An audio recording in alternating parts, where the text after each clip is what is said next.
Imaginez la scène. En plein repas de Shabbat, Dvorah commence à ressentir des contractions. Les douleurs sont bien là et le travail a commencé. Son mari, Yaakov, garde son calme. Il appelle un taxi pour les conduire à l'hôpital. Mais puisqu'on est en plein Shabbat, il demande poliment qu'on lui envoie un chauffeur non juif pour respecter la sainteté du jour. Ils montent rapidement dans le véhicule et là, ils entendent le chauffeur parler dans son micro avec la centrale. « Est-ce que tu as déjà pris les antisémites qui ne veulent pas d'un chauffeur juif ?» Une phrase, une pique et tout est dit. Même quand on agit avec foi, avec respect, avec principe, on est quand même accusé de racisme. La haine gratuite surgit de nulle part. Dans notre paracha de Béalotra, on trouve deux versets très particuliers. Vayehi bin Tsoa ha'Aaron. Lorsque l'arche sainte partait, Moshe Rabbeinu disait « Lève-toi, ô Éternel, que tes ennemis se dispersent. » Et quand l'arche s'arrêtait, il disait « Reviens, Éternel, parmi les myriades d'Israël. » Ces versets sont si uniques que les Chachamim disent qu'ils forment un livre à part entière. Oui, littéralement. Selon Rabbi Yehuda Hanassi, au lieu de 5 livres de la Torah, il y en aurait en fait 7. Mais surtout, ces versets parlent d'un phénomène spirituel. Quand l'arche part, Moshe Rabbeinu prie pour que les ennemis d'Hachem fuient. Mais alors, pourquoi parler seulement des ennemis de Dieu? Ce sont nos ennemis, avant tout. Rachi tranche sans détour. Ceux qui haïssent Israël haïssent en réalité Dieu lui-même. Mais est-ce bien vrai? Peut-être que nos ennemis nous détestent simplement pour des raisons politiques, militaires ou culturelles. Et pourtant. Le rabbi de Lubavitch, dans son Likutei Sichot, volume 23, explique que ces versets ont été placés comme une coupure entre 2 épisodes de rébellion dans le désert.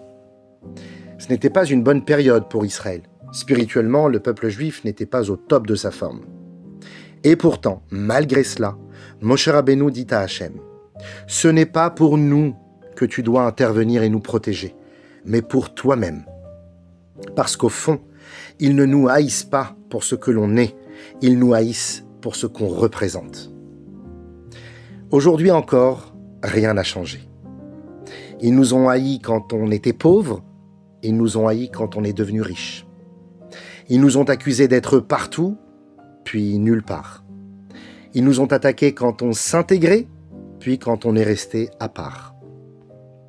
Cela fait près de 2000 ans que nous espérions revenir sur notre terre, après avoir été chassés, expulsés, exterminés dans toutes les civilisations.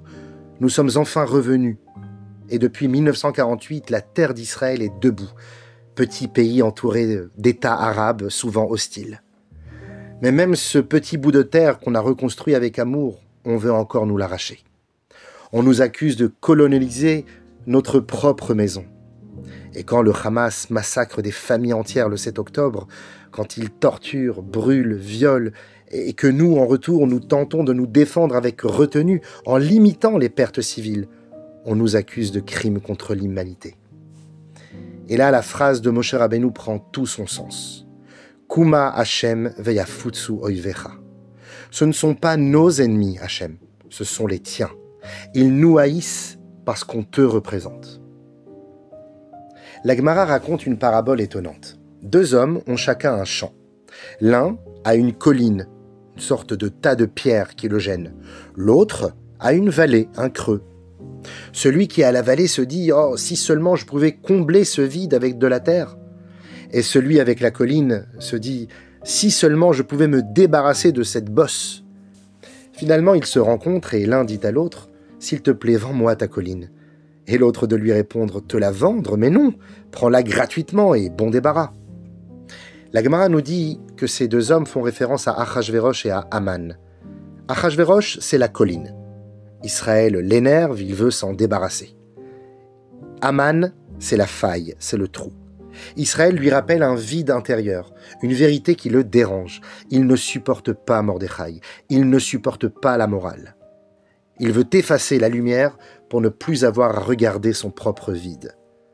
Finalement, les deux font la paire. Voici 3 réalités que même les plus grands historiens ne parviennent pas à expliquer. Premièrement, notre survie surnaturelle. La première fois qu'Israël est mentionné dans un texte historique extra-biblique, c'est pour annoncer notre disparition. Sur la stèle du pharaon Mérenptah, vers moins 1200, on peut lire « Israël est détruit, il n'a plus de descendance. » Mais nous sommes encore là. Et lui, disparu. Le philosophe Blaise Pascal disait au roi Louis XVI « La plus grande preuve de l'existence de Dieu, c'est les Juifs. » Deuxièmement, notre morale qui est au-delà de la logique. La Torah a apporté une éthique qui transcende le monde. Les 10 commandements, l'interdit du meurtre, la sainteté du mariage, la valeur de la vie. Et cette morale nous accompagne même dans l'horreur. Lors de la Shoah, les nazis entrent dans la ville de Klausenburg. Ils attrapent le rabbi Yekutiel Yehuda Alberstam et l'humilient en public. L'un des officiers lui crie au visage « Tu crois encore que vous êtes le peuple élu ?» Le rabbi répond calmement « Oui ». L'officier le tabasse violemment, le jette à terre ensanglanté. « Tu crois encore être le peuple élu ?» Et le rabbi, les yeux pleins de dignité, répond « Oui, tant que nous ne torturons pas des innocents, nous sommes le peuple élu. » Troisièmement, notre influence disproportionnée. Dans tous les domaines, les sciences, la médecine, la philosophie, les arts, l'économie, les Juifs ont eu une influence gigantesque, disproportionnée par rapport à notre taille. Parce qu'en nous réside quelque chose qui dépasse les statistiques, une mission, une âme, un Dieu. Le professeur Yirmiyahu Branover, physicien mondialement reconnu, raconte « J'avais d'excellentes notes.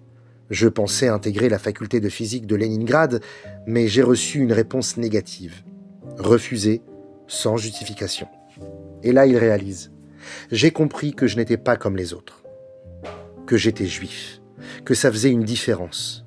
Et ce jour-là, ce sentiment de rejet a été pour moi le début de ma vraie vie. » Alors oui, ils nous haïssent parce que nous portons une lumière, parce que notre simple existence rappelle au monde qu'il y a un créateur.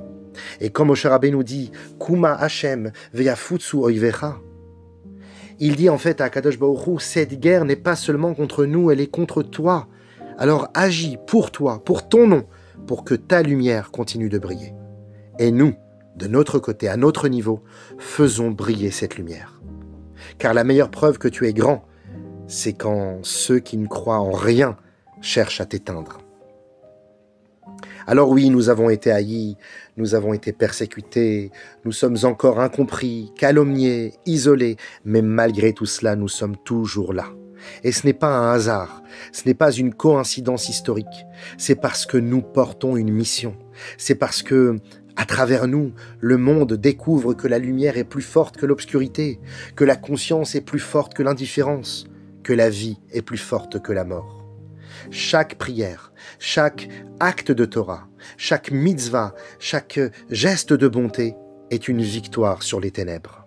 Et un jour, peut-être bientôt, peut-être plus vite qu'on ne le croit, amen, le monde entier dira « Ce peuple qu'on méprisait était porteur de vérité ».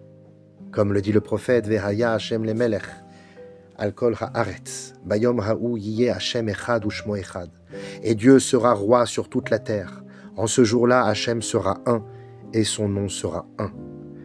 Mais en attendant ce jour, nous avons le privilège de porter cette flamme.